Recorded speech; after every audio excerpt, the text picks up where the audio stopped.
And now for something completely different. That's one for all the Monty Python fans out there. But today's video is going to be a little bit different to previous videos. In this video, I'm going to focus on an author that we worked with. But the reason that I want to focus on this author is people ask us questions about marketing all the time, and this author really understood marketing and he did a lot of things right. So that's why I want to just highlight this particular example and just a couple of the important points. Chris Donaldson is the author's name that he really focused on. So we worked with this author in, I think it was summer of 2020. His book has gone on to be reviewed, I think over 500 times now. You'll be able to see it on Amazon. It should be popping up here.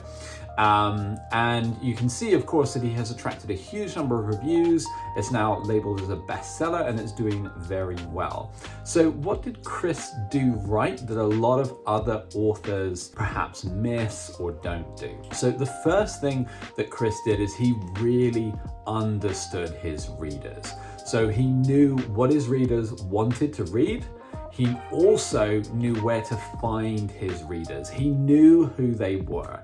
So in marketing, often you call this an avatar, and you have in your mind the ideal person that is going to buy your product, and you build out this avatar. So it's Susie, she's 30 years old, she likes yoga. You have this very clear idea of who your target reader market is, and Chris knew who his target market was. So his book, very brief overview, but essentially he went traveling all around the world on a motorbike. So his motorbike, bag full of the essentials, and that's all it was. So he left Belfast during troubles there and just went to explore the world. And there were many twists and turns and very interesting stories along the way.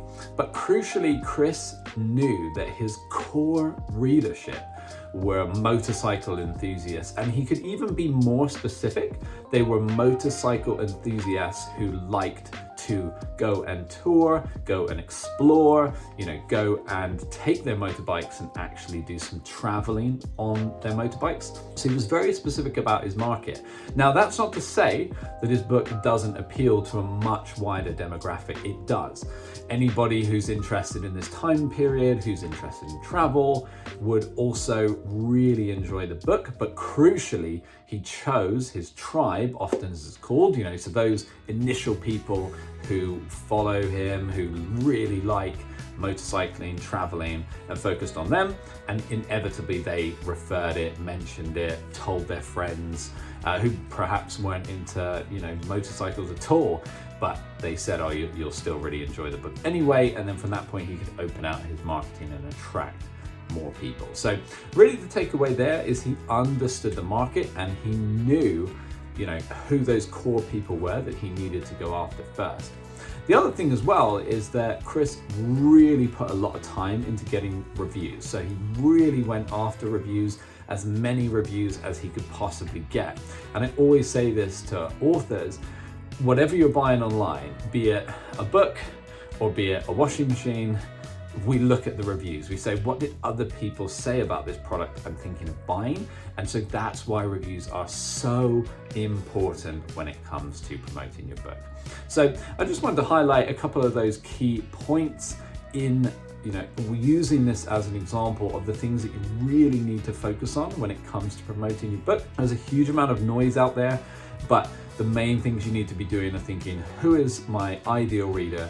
And where are they? Where can I find them? If you enjoyed today's video, please do like, subscribe, comment below if you have any other questions about marketing or ideas, things you'd like us to discuss in future videos. We look forward to seeing you in the next video.